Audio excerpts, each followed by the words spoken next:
On this episode of Remington's Inside the Industry, my guest is Paul Stone, Chief Executive Officer of Sportsman's Warehouse, one of America's most successful retail companies dedicated to serving sportsmen and women who are passionate about living the outdoor lifestyle.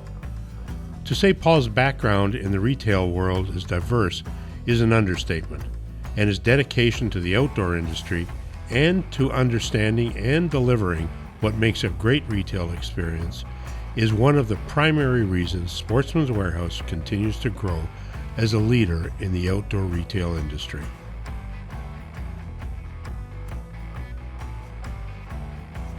This podcast is brought to you by Remington Firearms. For more information on the new era of Remington, visit our site at remarms.com. Today we've got Paul Stone, Chief Executive Officer of Sportsman's Warehouse. Paul, welcome, and thanks very much for taking the time to chat with me. Yep, thanks, Ken. Thanks for having me. Looking forward to it. No, look, I think we'll have a good talk. I'm excited to have you are undoubtedly the first big retailer that we've had. So I think it's kind of interesting. People would like to learn about it. So maybe you could give me a little bit of your background. I know you, but the people that are listening don't. So a little background never going to hurt us.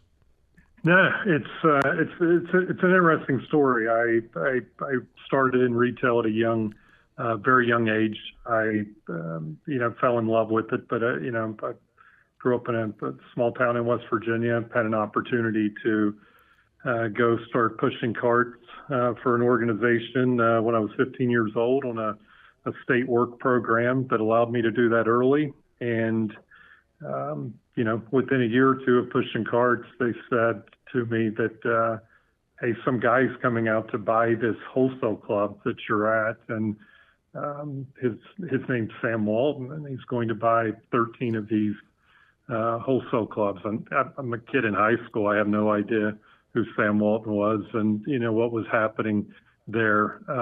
With that, in fact, state of West Virginia, we had no Walmarts at that time in 1987. All we had was Kmart. So we had no exposure to the brand. We knew nothing about it. It was primarily a Southeast company, but had the good fortune to where Sam purchased a small group of wholesale clubs that kind of based in Louisiana and worked their way to West Virginia. And yeah, it gave me a great kind of springboard that as I worked in high school and in college to really be able to see what great retail looks like, and to get to meet Sam and to be exposed to that type of leadership at an early age and watch it from afar and grow within that organization. And that's what I did. And then I spent the next 28 years with the Walmart and Sam's Club family, and grew up in that space and took on different challenges, different parts of the organization, and then ultimately running about a third of the country.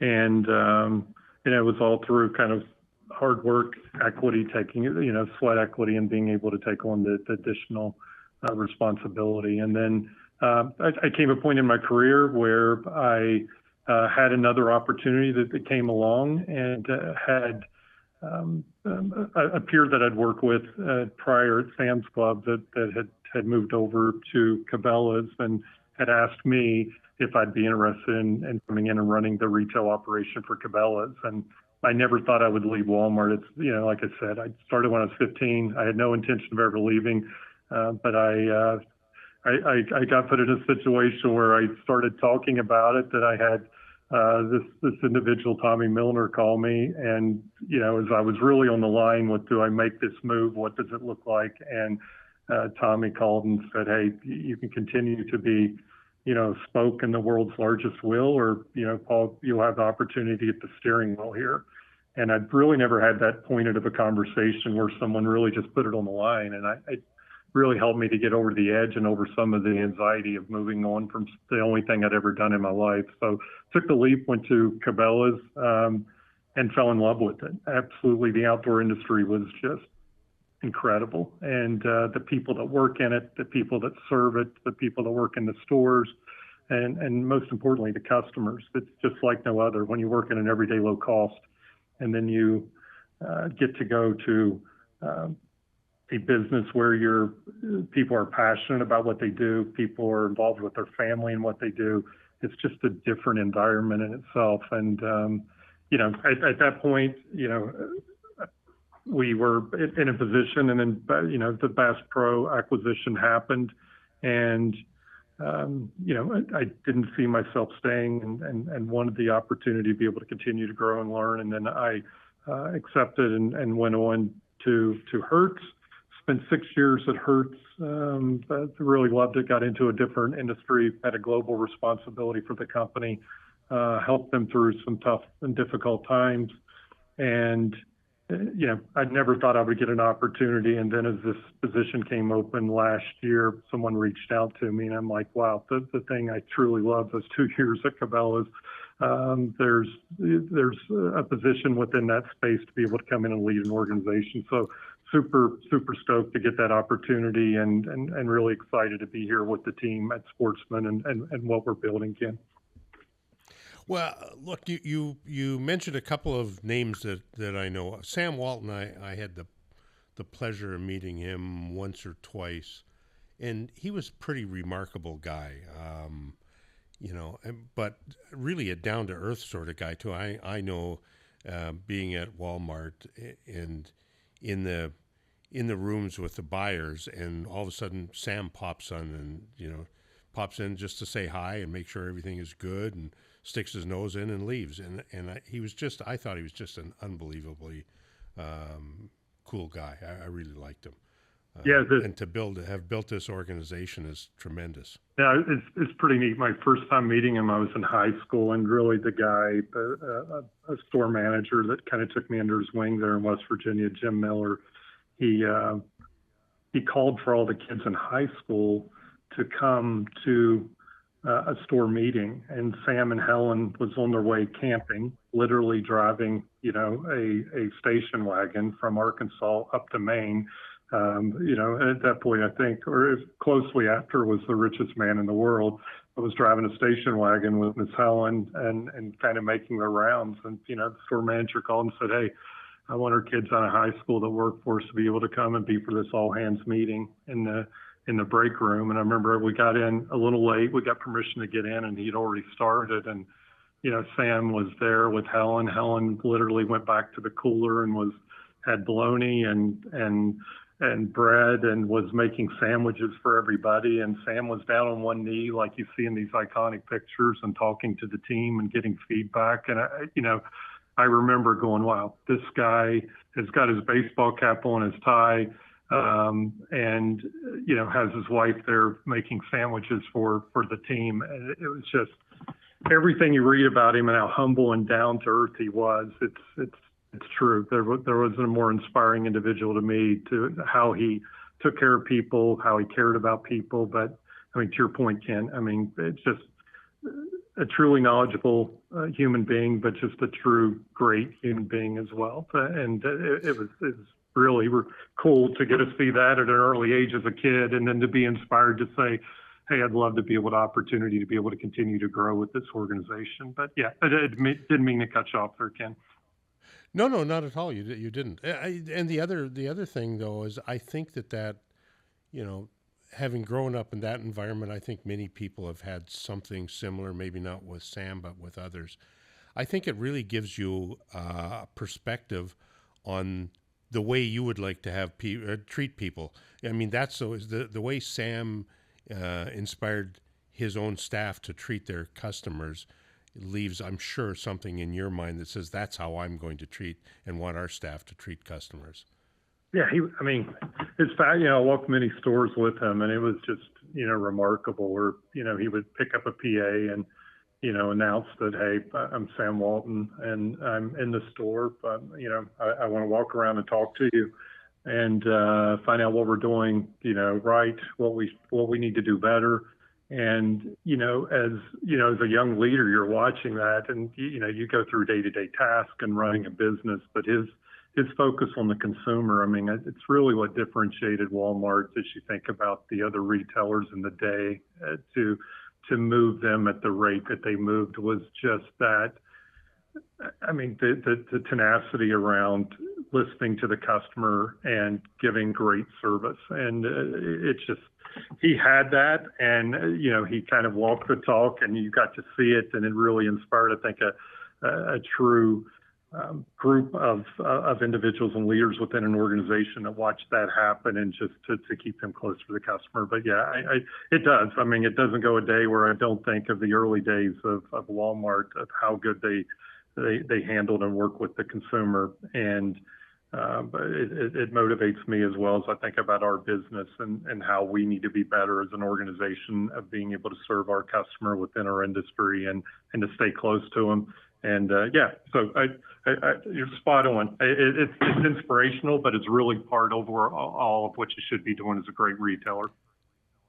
Well, not just as a great retailer, I think as a great anything. One of the things I talk about quite often within our own organization is, if you want to know how to do something, we're of course in the manufacturers, but if I want to know, is there ways that we can improve?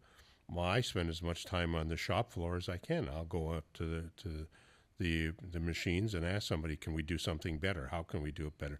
The guys on the floor will always tell you. The customers will always tell you how you can be treated in a different way. And I think if people treat people the way they would like to be treated, life is pretty good. But I think that life has changed. Things have changed dramatically in the retail business, that you don't get knowledgeable staff anymore.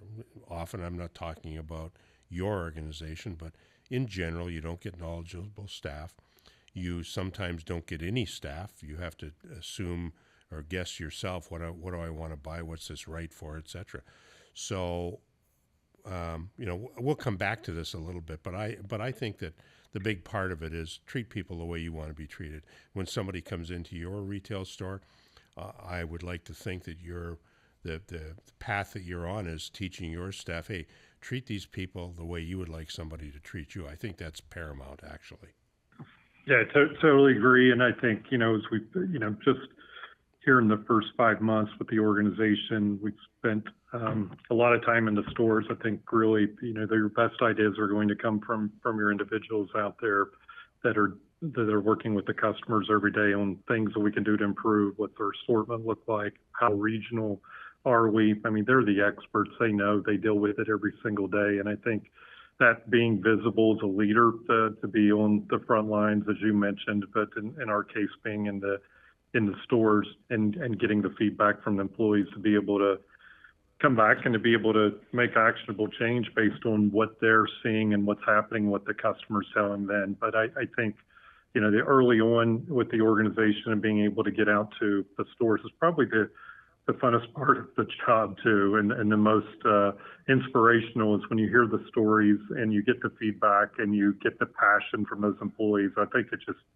puts a little fire in the belly as you come back to work on strategic plans, where you work on initiatives with our corporate partners here. That it just, they're the ones that stoke the fire, that brings you back to reality, humbles you a little bit, and then you're able to put things into motion. But I think that being there, being visible, and being in the field with those leaders and the employees on the front line is a powerful thing to do.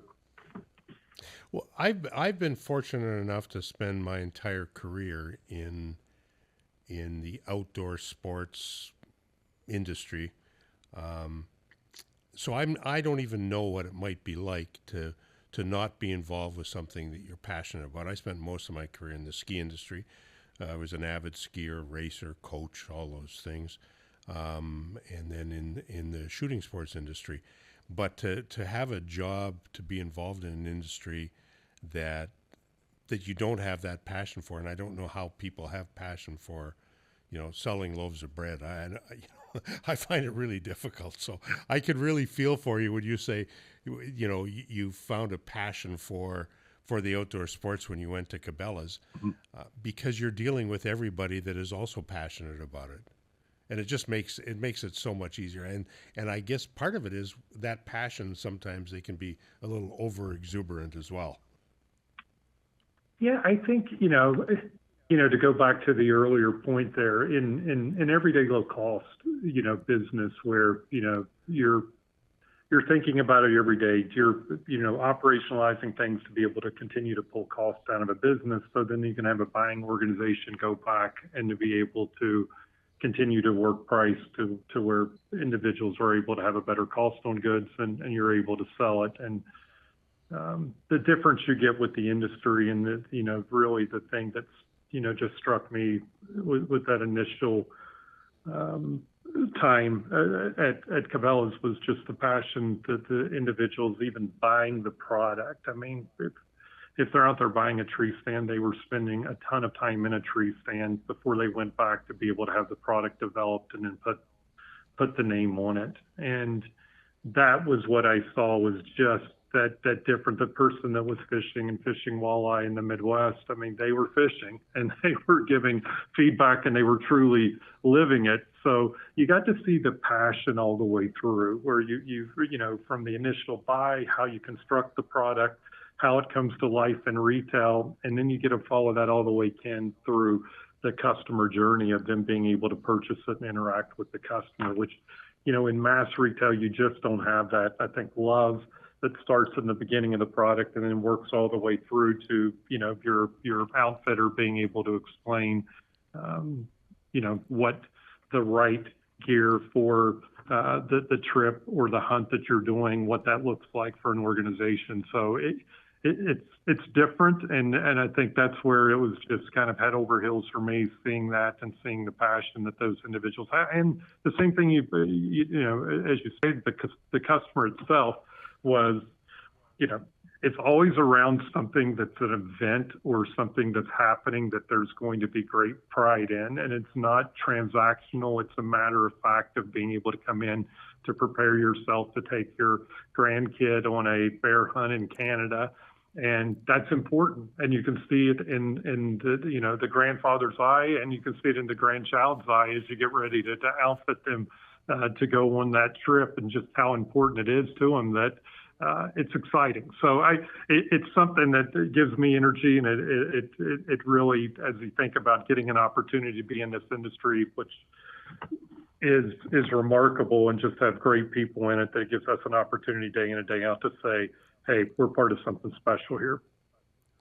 Well, that's one of the things that I see all the time. I was just this past weekend down at a good friend of mine has a shooting facility in South Texas, and I don't even know how many people they put through. He's got a place that's got 12,000 acres. I think he's got 36 ranges. I don't even know how many weeks a year they spend instructing the tier 1, tier 2 snipers of our military. They train them on their facility. The rest of the time, it's regular guys like you and me and anybody else that wants to shoot. So I was there sighting a gun in because I'm on my way to Africa for a white rhino documentary at the end of May. And there was a father and his 2 sons, and they weren't young sons. I mean, they were young adults, and they were going to Africa, and they were there to take this course for 2 days in preparation for them to go. And just listening to them, they were so excited about going, and and what it is a family going to Africa on a hunt. But I think the big thing is people don't. It's not just the hunt. It's you get to go with your family for a few days or weeks or whatever it is, and spend some true quality time in the outdoors, seeing some things that you'll never see in your life anywhere else. And people have a passion about it, and I think that's one of the things, whether it's hunting or fishing or climbing or skiing or whatever it is. I think very few things give you that other than the activities outdoors. So it was pretty cool to see that. No, it's great. I think as we think about it, that's, and at Sportsman, really the journey here is for us to continue, on a path of really building, a great gear story with our merchants. And, those type of things as our folks come back and feedback and from the customers is really to be able to for the buying team to have a passion around, great gear, and then, more importantly, or as important, I should say, in the stores is in today's world to be able to give a great experience to the customer as they're in the store. It's so easy today to be able to, do anything from your couch or your chair. And when you make the time, energy, and effort to be able to come into a retail store, it has to be special for that customer, and our customer in particular. At Sportsman, they live it. They want to come in, they want to get it, no frills, and to be able to get in and get out of the store. And the great service component is something that we're striving and pushing in a big way to be able to ensure that we give the customers that great experience as they're getting ready to go on the fish, the hike, the hunt, or just coming in to shoot, whatever it might be, that they get really a great experience where we can get them in and get them out of the store, and they feel like, hey, this was worth a trip to be able to get to the store and had a great experience in doing it. So I think those type that you shared, that you get, a group and they're getting ready to go off and do something, is that's our consumer that's coming with us. They live it, and we've got to ensure that we're doing a great job to have the gear they need to be in stock on the right items and to be able to get out of that product and to be able to get them out the door with great service. Well, Sportsman's has had its ups and downs over a number of years now, and what are you doing different, Paul, today than might have been done 2 or 3 years ago? How are you giving? Like I hear people talk about a great experience. What is a great experience look like? Well, I think first is knowing what your customers need, and I think the biggest change, Ken, that we worked through the back half of last year was getting out of merchandise we really didn't need, and allowing the opportunity for our buyers to be able to focus on what I kind of call the A, B, and C items. What's the most important items for the consumer? And if you're spending a lot of time working on X, Y, Z down at the end on the tail and putting dollars into that, then there's probably a point that you're not going to be in stock, or you're not going to replenish the merchandise at the time it needs to be. So, back half of last year, we really worked as an organization to say, how quickly can we clean up on any distressed goods or low turn merchandise that our customers have voted.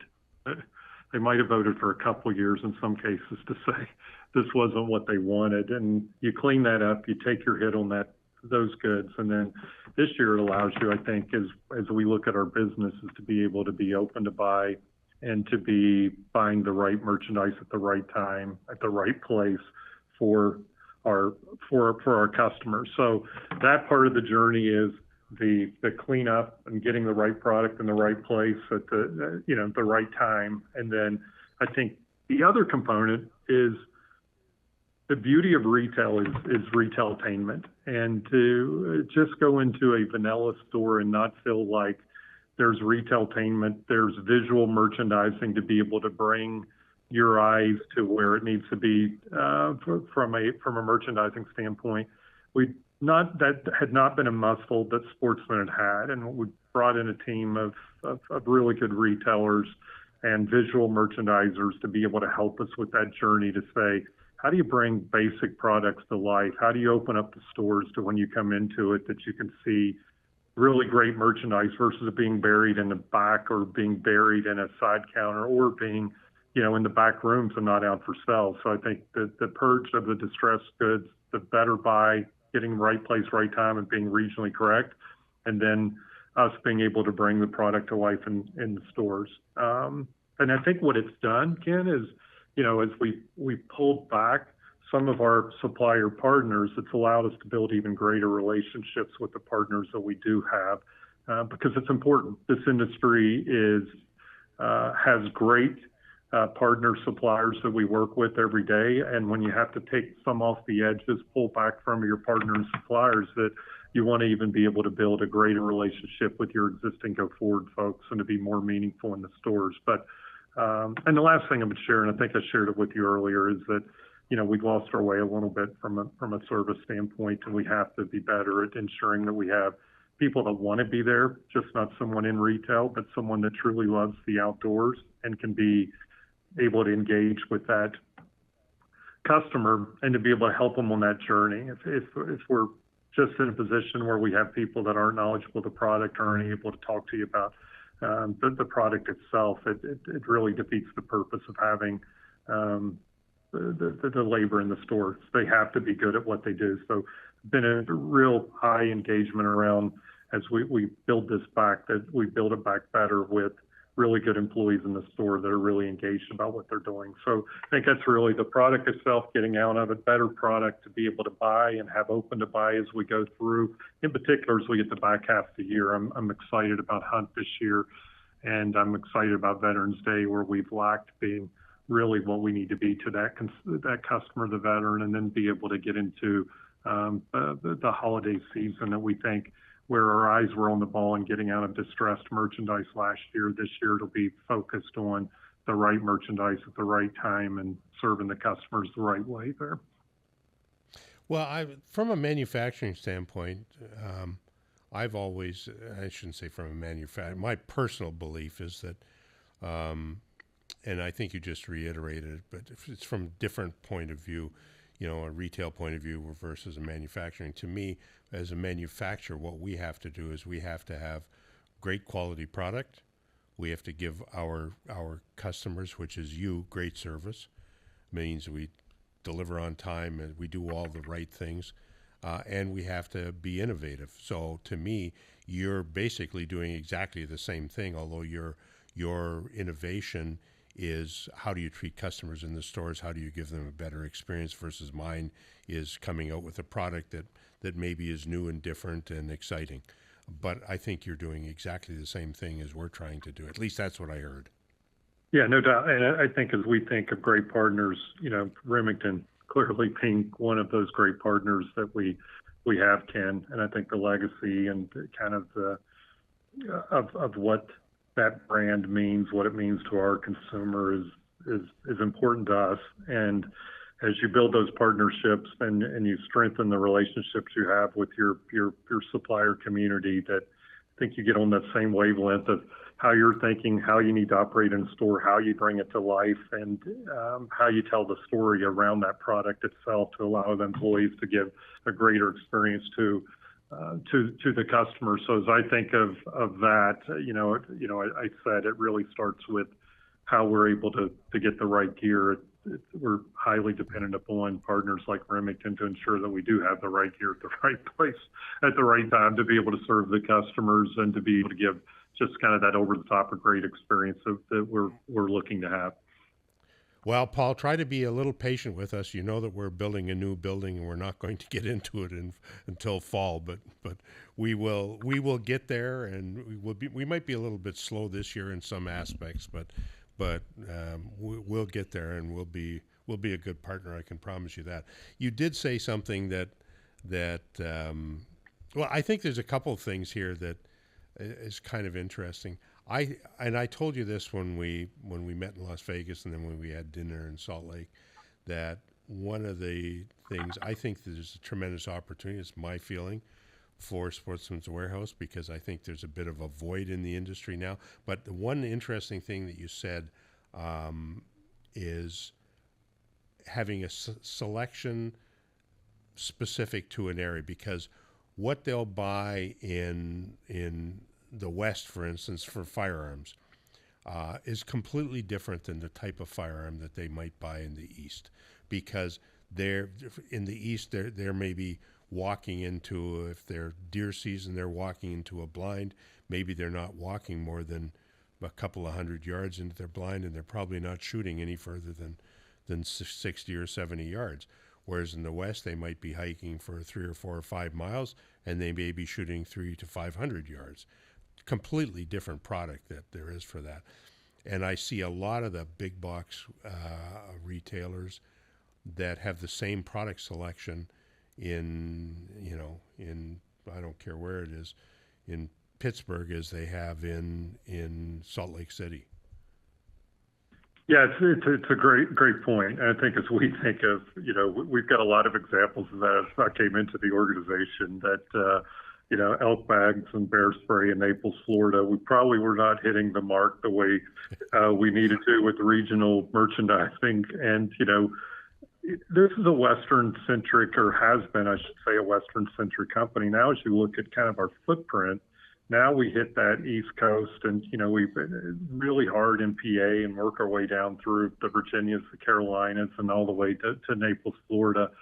That we have to be better at the East and not be West centric. And I think as we look at plans this year, we know that we've missed deer in the East, and to be able to not just do a single promotion as you go into hunt, but you have a later hunt season in the East, and that you need to have the right products, right place, and then be able to market to that customer differently than what you are if you're just looking at it on, on the whole as a company itself. So we're really working hard to see how quick we can move to be more regional and to have the assortment that we need as an organization to be much cleaner and relevant to that customer. But I think you're spot on. I think sometimes you get stuck. We faced that at Walmart in the early days too. We were in the Midwest, and we thought like a Midwest company. We thought everything happened and was like the Midwest. And I think you see that with retailers, and our opportunity, I think it really from a visual, from a regional, from planning, in advance to be able to make sure that we hit the micro seasons. I mean, same thing, think of turkey, Ken. I mean, that's happening at 4 or 5 different times in 4 or 5 different geographies across the country. And you have to be able to hit those points to make sure you're relevant to the customer across the different seasons that you have there. And it's not been a strong muscle of ours, and we're strengthening it as we speak right now. And last thing I would say, We've made a big investment this year with Blue Yonder from a technology standpoint that we're starting the integration process over the next couple of weeks. And it's really going to help us from a product assortment, take a lot of the spreadsheets out of how we do our business today from assortment, a SKU rationalization or SKU assortment in the stores, the replenishment of the product, and then being able to really measure what's working, what's not real time, and be able to use data to drive those type of decisions, which we've really had to push hard or be dependent upon a lot of spreadsheets and manual push. This integration over the next 15, 18 months is going to help us it will help us in a big way to make sure we don't miss oh, sorry, Paul. Just to make sure as we think about from an assortment that we take a little of the human error element out of it to be able to have that, the machine helping us to make sure that we are assorting to the stores correctly. And that's the biggest investment that we're making this year, is really to be able to ensure right product, right place, right part of the country, and then how do you replenish that to make sure that you're staying in. And that's what this technology upgrade is going to help us with, and to be more relevant to the customer. Well, you came from an organization that, in my opinion, had pretty much mastered that.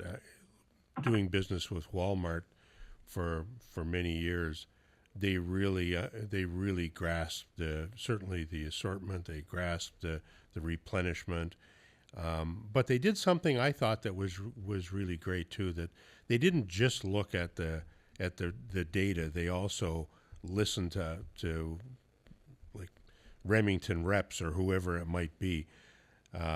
They would actually listen to them and say, look, I've noticed your replenishment is at this, blah, blah, blah, blah. I don't think you should replenish with this model here because this one has traditionally been a better seller of ours at this time of season. And Walmart was really, really good at that, I thought. Yeah, they were clearly one of the first to be able to share and use Retail Link and really give the vendors the opportunity to be able to see what was happening, and then I think be educated in the decisions that you make and collaborate on what that looks like. But they were one of the first to say, hey, we want to be able to share what's happening back to our suppliers in a timely manner, real time, as you would get your information when you were on the other side of the fence to what was happening within the business. But I think, too, to your point, very open. And I think as we look at the business and go forward here at Sportsman and the partnership with the suppliers is you're coming in with a story, you're coming in loaded with your information and data, and to be able to help us make decisions on, what's going to be that new relevant item that's going to hit the mark with the customer. How can we collaborate and work on items that, that potentially you only see or find here at Sportsman, to be able to drive more trips to the store. So I think the product of sharing, Walmart did a great job of being able to let their partners have the information, see it real time, and then be able to really come to the table and get in a room and talk about, hey, what can we do for future state to be able to build and build upon the brands. Do you think that in your years in retail, do you think that one of the things that is driving online purchasing is due to the kind of the lack of focus or engagement with the customer that does go into the retail store? It's we were talking about this a couple of weeks ago, but I was in Washington and at Federal Way location, and store manager Josh, he's been at the company a while, and we were in the back room actually looking at backroom standards execution, and I saw the e-com orders, which to us is a big part of the business now with firearms, and he said, hey Paul, I just tell you, in my time over the 15, 18 years with the organization, the business has changed, and used to come into a retail store and you're just having a conversation and talking to the customer and attaching all the things they need as you go through it. And now, we have to do a better job as a company when this ends up in the back room and it's an e-com order. And how do we engage with that customer, not just making it transactional? And in some cases, if you don't do it right, it becomes very transactional versus being able to have the experience that you came to the retailer. But, back to your point, a third of all firearm sales are from our website. And, that was nothing. And now it's a third of every firearm that we sell comes through the website. And then you're in a position to where, how are you servicing that customer once they come in, whether it's to our store.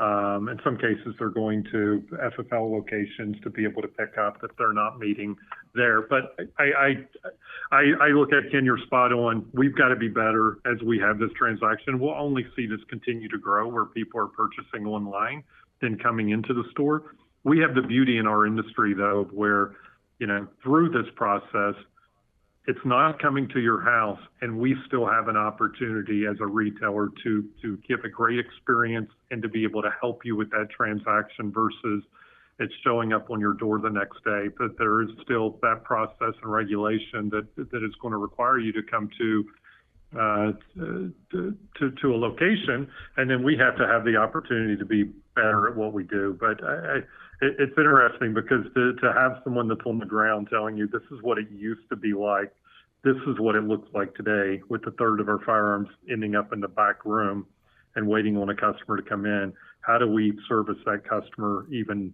greater than what we had in the past and ensure that just doesn't become transactional as you go through the firearm process? Yeah, because I think there's a number of things. First of all, they've made the decision that they want to buy whatever it is. Let's say, for argument's sake, they've decided that they want to buy, a Remington 870, and it arrives at the store. Well, why did they make that decision? Did somebody else tell them they needed to buy it? Is that the right gun for them? But then, even if all of that is true, I think just from a NICS check, you've got the opportunity to give them a great experience and to have them walking out saying, wow, what a great store. I'm going to go back there to buy my ammunition, to the next gun I want to buy, whatever it is. But I think a lot of people just, you've got the 870, let's do the NICS check. Thank you very much. Have a nice day, and collect your $20, 30, whatever that amount is. So I think the magic of that is you've got a great opportunity, and don't blow it. I'm not saying that to you, but anybody that does anything online has an opportunity to make a new customer and keep them for a long time.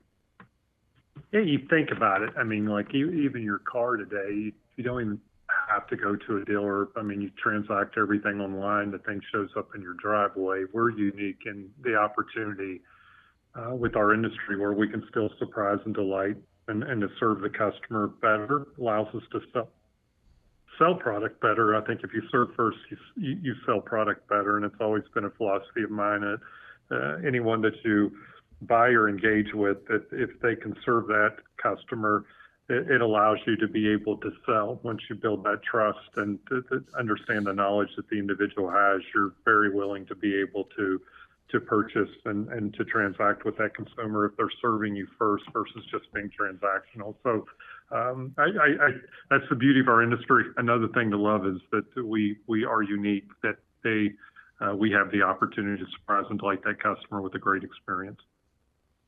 Well, but if you listen to our current administration, and I'm not going to get off onto this tangent, but you know, they don't want anybody to have firearms. They'd like to take that Second Amendment right away. But the reality is that I don't think they ever will. So I'm not going to go off on that. But it's if they ever did, it's these people that come into your store and are legal. They're buying product legally, and we're a very regulated industry. So nothing goes any place without it being tracked, and without a NICS check or background check, it doesn't dare go out of your store. So I think you've got all the opportunity in the world to do great.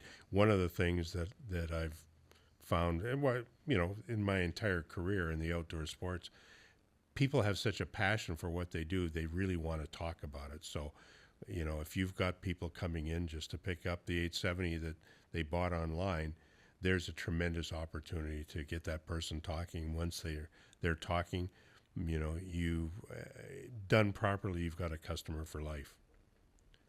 Oh, clearly, I think that opportunity to be able to interact, engage, and to be able to it's unique today, and we've got opportunities, and I think as we look at the business overall and future state of the business, is we really want those outfitters or our associates to be to take and to be highly engaged and to love what they do. They have a passion for what they do in the outdoors, and to be able to share that passion with the customer is, I think, unique within specialty retail to have that. And I look at it as it's a competitive advantage when you have the right people being able to serve the customers and have knowledge of the product, and just downright friendly people that people want to see as they come to stores and to be able to interact with people. So I agree, Ken. I think that as I look at today's environment and over the last number of years, I see a lot of people, a lot of retailers that are not necessarily getting out of the firearms industry, but certainly changing their selection, downplaying, etc. But I believe there's an opportunity for people like sportsmen to embrace it rather than run away from it. Hey, Ken, I will tell you, this company is not going to run away from it. We absolutely are leaning into it, and that we look at this as this is our core customer, and that we continue to invest in compliance. We continue to invest in technology to make the transaction more seamless and easy for the customer. But as we look at the industry as a whole, we look at this as an opportunity for us to continue to double down on the firearms and the ammo business itself. And kind of our business, we think about it, is really in thirds of nearly half our business is in the hunt category. A third of that being, I divide it, West Virginia simple math here. I look at it and say within that 50%, it's kind of a third. It's a third firearms, it's a third ammo, but it's also a third your accessories, your targets, it's your holsters, it's all the things that really make that experience great. And we continue to think that we even have a greater opportunity to be able to lean into this industry, into this business. And the last thing that we're going to do at Sportsman is to to tippy toe into it. We're going to look at this, and we are absolutely going to continue to focus on it. But I mean, if we think about it and we go back, 14 million, the stat would tell you 14 million new firearm owners during COVID. And, we think that there's an opportunity, and we probably haven't engaged with them as great as we need to. We haven't seen the repeat purchase from that. You kind of got that boom that happened. And we have an opportunity to be re-engaged with that customer, to keep them active, to keep them in the outdoors, enjoying what they originally purchased the product for. But, I don't think as an industry we can look at it and go, hey, you have a COVID, you have a bump there, and then everybody, just kind of settles in after that. We look at it and go, there definitely was interest in the outdoors as people were outdoor more, and we've got to be able to continue to engage with that customer and to ensure that we keep them in the outdoor space doing, which I think is great for everything. I think it's, studies would tell you it's great for your health. Everything you can do to be outdoors more and to be active works. And we have an opportunity to even be greater at what we do. I know you're a skier. Are you a fisherman, hunter, shooting sports? These guys get me to do it. I mean, I grew up in I was like, I tell everyone my hobby was working at Walmart starting at 15, and I was always tired, so they would always have me run deer, and then they would find me like 3 hours later asleep on the side of a tree as we went through it. So involved being in West Virginia, grew up with it. My brother's in Tennessee. He lives it and is very active with it. But the beauty with this and with the business we're in, the guys keep me engaged in it, whether it be a hunt, whether it be, a fish, or to be able to go, off seas, those type of things. They keep me highly active in it. And you just continue to gain an appreciation for it and the knowledge and the passion that people have once you go and do it. But, I don't think I lean, although I lean in the middle of I am an absolute retailer and love the business of retailing, and then take on top of that, Ken, this industry itself and just the passion that's here. It's created a love that I have for this industry itself. Yeah, I look, I'm going to wrap up here in a moment, Paul, but you met our sales guy. We enjoyed dinner with him, and he's just a really good guy, does a great job. And most people, did not go the route. Most people within this industry have had a passion for it and been involved in it their entire adult life. And the more successful you seem to become with a lot of people, the less time they get to do it. So I told our sales guy, said, look, you have to take the time to go out and spend a few days shooting, period. Because all of a sudden when they do that, they come back and say, geez, I forgot why I started to do this in the first place. So it's important. And I look, I've had like so many people, I'm a fairly avid hunter, but I'm like you, I'm a business guy first. And, but I've had, like everybody has, some really crappy hunts before. But even the crappy ones, if I'm with some people that I enjoy, I come back and say, well, that was a really shitty hunt, but it was okay. I had a good time because I was with some like-minded friends. So, I think that's what our industry is. And that's what I think the importance of being outdoors, and whether you're fishing or hunting or hiking or climbing, whatever it is. Although I have no idea why anybody climbs. That's beyond all comprehension to me. Yeah. Yeah, for sure. For sure. Where you can fall off a mountain. Why would anybody do that? Yeah. I see our hunters doing it, and it amazes me with these guys as they're out after the sheep, and you watch these videos, what happens, but the shape, the condition, and the positioning they have to put themselves in to be able to go and to do these, really, I think, just high endurance hunts. It's amazing to me, kind of the crossover that you see with today, in today's world, some of the athleticism that's needed to be able to do some of these hunt itself. But I agree. don't think hanging on the side of a rock is anything, that's on the bucket list for me, for sure, kid. Well, look, if you hang on the side of the rock to get a sheep, I get it. But if you're just doing it for the fun of climbing up the rock, I don't understand it. Good way of saying it. That's exactly right. Good way of saying it. Paul, we did mention one other guy that I'm glad that Tommy Milner talked you into coming into this industry. I think the path that you're on, in my opinion, sounds really, really exciting. I'm very happy that Remington will be part of it. And I really appreciate you coming and joining us today. Yep. Thanks for the opportunity. Looking forward to catching up again. And if it's 25 to where we're building this thing out even stronger as you go through your transition there, then we're ready to get this thing going, Ken. All right, Paul. Thanks for your time. I appreciate it. Yep. Thank you.